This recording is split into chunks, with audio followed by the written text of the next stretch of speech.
Hey guys, Dr. J here. Today we'll start a new walkthrough series. This time it will be about Dark Souls Remastered. So, what can you expect from this series?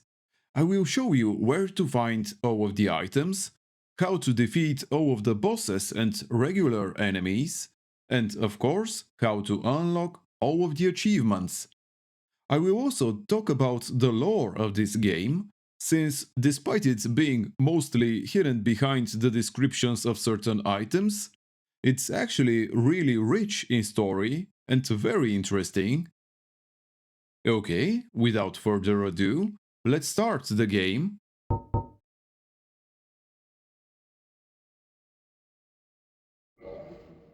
First, we'll have to name our character.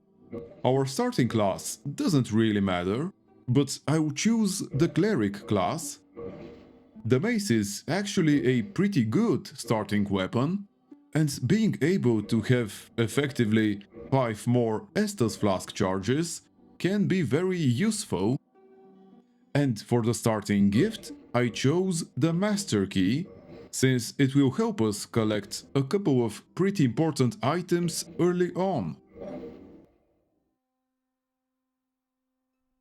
In the age of ancients, the world was unformed, shrouded by fog. A land of grey crags, arch trees, and everlasting dragons.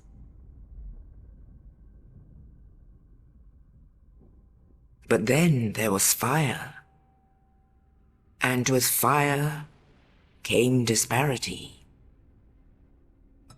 Heat and cold, life and death, and of course, light and dark.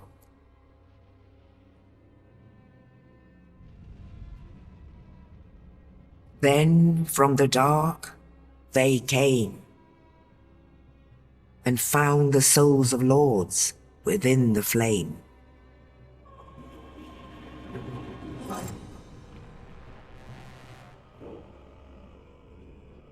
Nito, the first of the dead.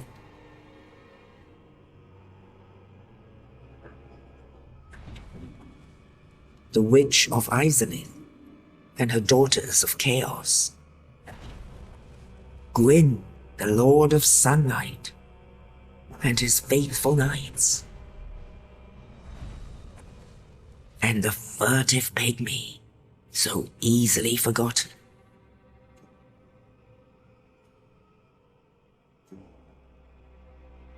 With the strength of lords, they challenged the dragons. Gwyn's mighty bullets peeled apart their stone scales. The witches weaved great firestorms. Nito unleashed a miasma of death and disease. And Thief the Scaleless betrayed his own, and the dragons were no more.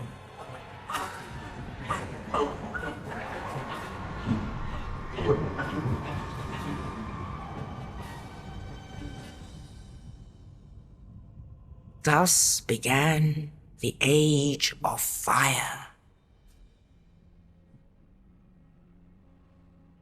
But soon the flames will fade, and only dark will remain.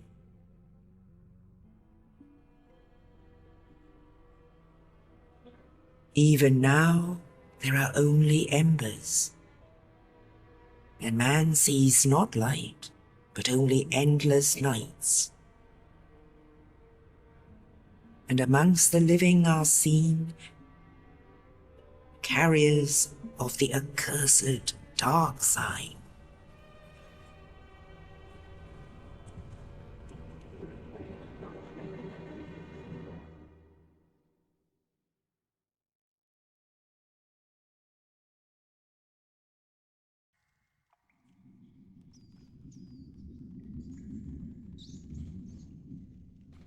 Yes, indeed.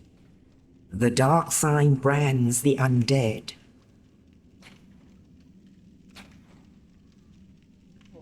And in this land, the undead are corralled and led to the north.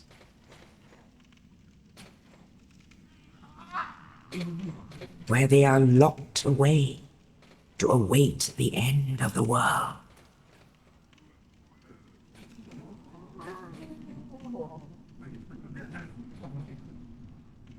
This is your fate.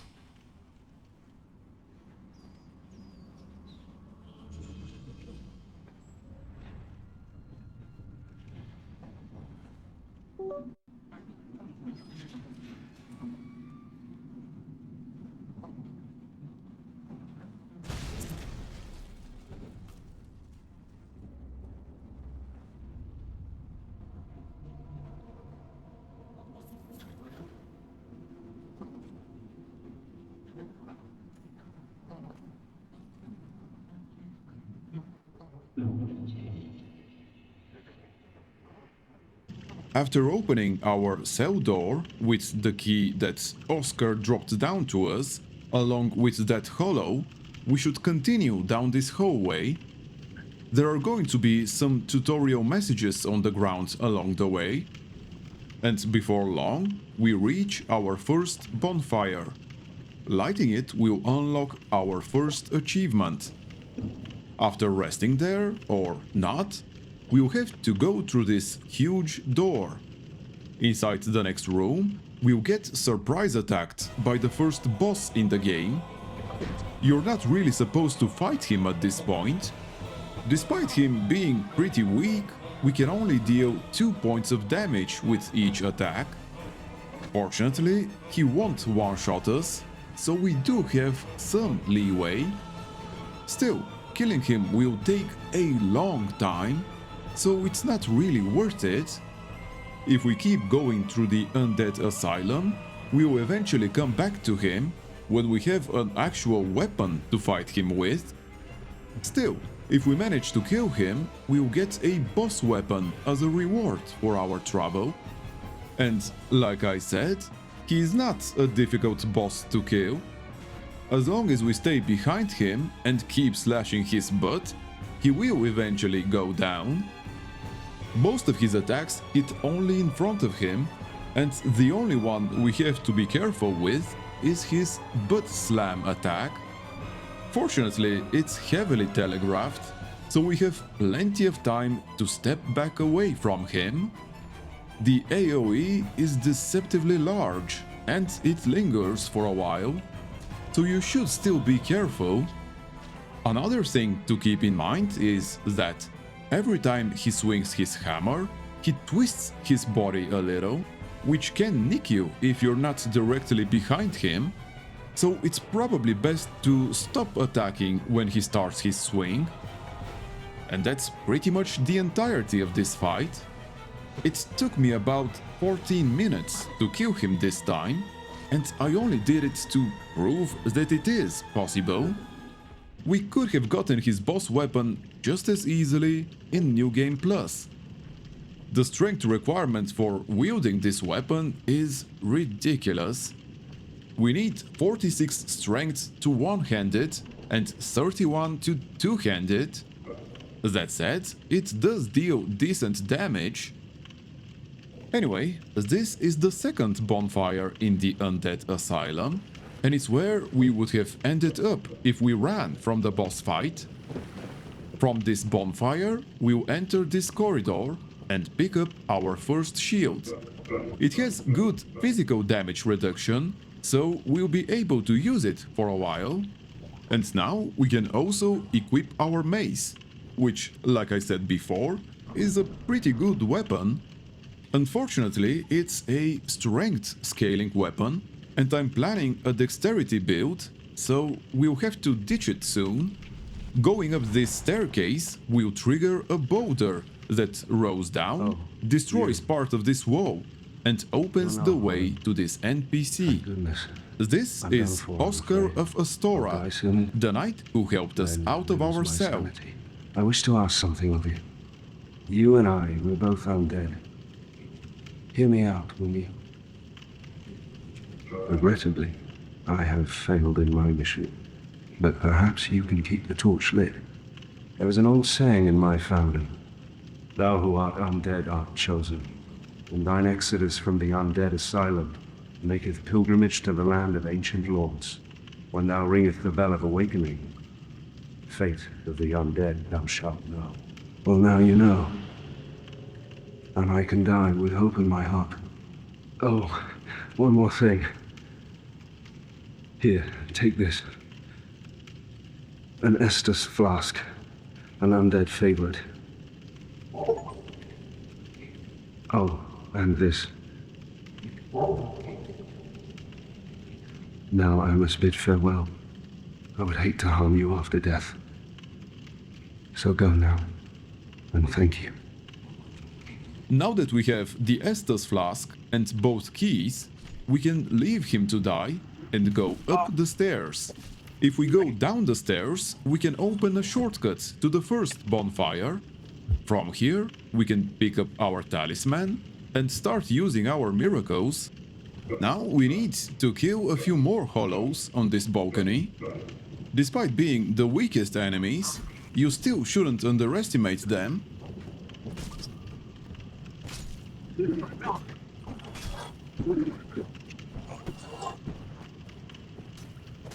There's also one more enemy over here.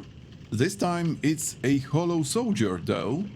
His main function is to act as a tutorial for riposting. Riposting is performed by parrying an enemy's attack by pressing L2 at the correct timing while wielding a shield in your left hand. If your parry is successful, you can then press R1 and perform a devastating attack with your right hand weapon. By the way, the door behind the hollow soldier can be unlocked, but we still don't have the key. We'll get back to it in the near future. Now let's go back to the balcony and up the small staircase. If we didn't kill the Asylum demon, there would be a fog gate here. After going through it, we can perform a plunging attack like I just did. The plunging attack would have shaved off nearly half of the boss's HP, making the fight almost trivial.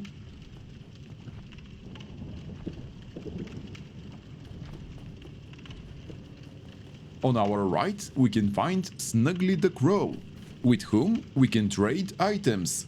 He's not talking to us for some reason.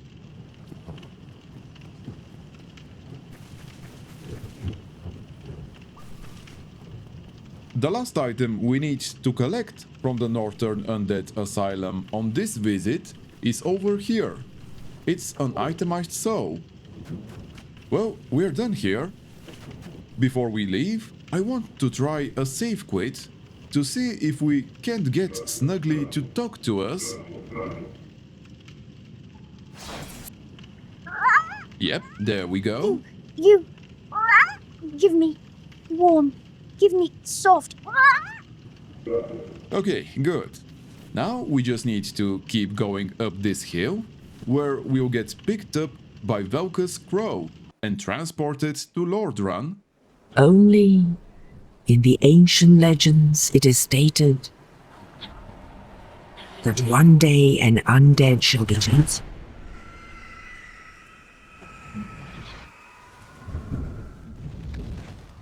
To leave the undead asylum in pilgrimage to the land of the ancient lords. Lordran.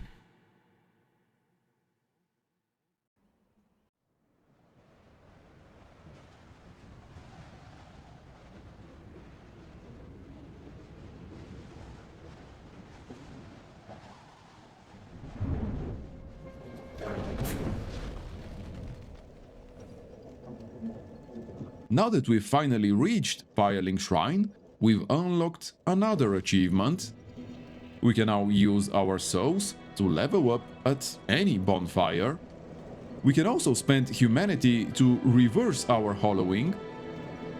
Like I said, I'm doing a dexterity build, but we'll soon need to raise our fate stat to 25. We need that so we can enter the Warriors of Sunlight Covenant. Getting dexterity to 12 takes priority though. We need it to wield the short bow, which will be extremely useful throughout the game. I will leave this for the next episode though. Thank you for watching. If this was useful, I'd appreciate it if you like the video, subscribe to my channel if you still haven't, and leave a comment down below.